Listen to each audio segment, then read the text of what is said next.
Hello and welcome back to our tutorial channel Mr. Coder.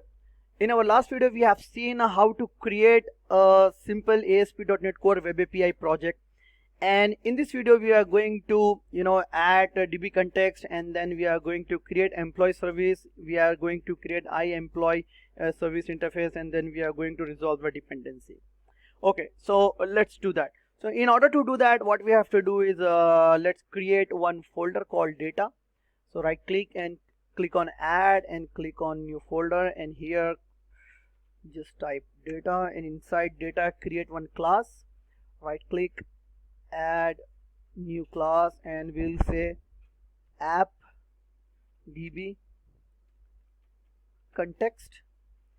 And within this class what we are going to do is we are going to inherit db context, and just resolve the dependency, press control dot, and here it will ask you to install entity framework core package. So what we are going to do is just right click on the dependencies, click on manage NuGet packages, and here search for entity framework core. Okay, and here you have got Microsoft Entity Framework Core. Just select that and make sure the version is 5, because we have selected the .NET Core version as 5.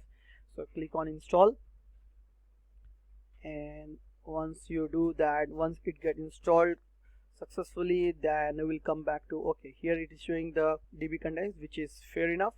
We'll go back to our class, and here just resolve, press control dot, and here you can use the Microsoft Entity Framework Core. Okay, so now the next thing what we want to do here is just add a constructor. So the shortcut for that is CTOR double tap, and in here what we are required is we have to select DB context options, and we'll be creating a context for our class. So just give that, and here give options. So in here we are not going to focus more about entity framework, or we are not going to discuss in detail how to create database and all that. What we are trying to do here is just we are trying to focus on creating a dependency, creating a database, and then we are going to test it using XUnit and MOQ framework. So for any in detail information regarding entity framework and all that, we'll be creating the videos in future, so that you can refer that. And people who have already aware of using entity framework, for them this tutorial is just a piece of cake.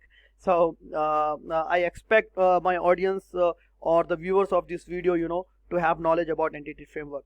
Okay, so I'll just go here, and here I'll select options,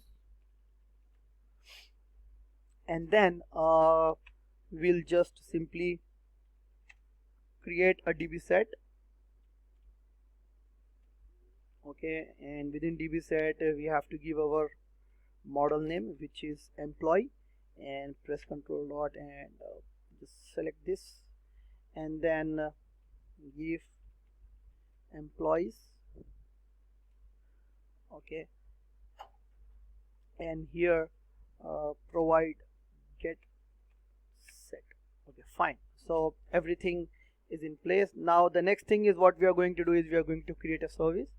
So right click, or maybe we'll do that in our next video. So now what we have done so far is we have created a DB context, we have created entity framework, we have installed entity framework core NuGet package. In our next video we will see how to create employee service and iEmployee service, and then we'll resolve the dependency.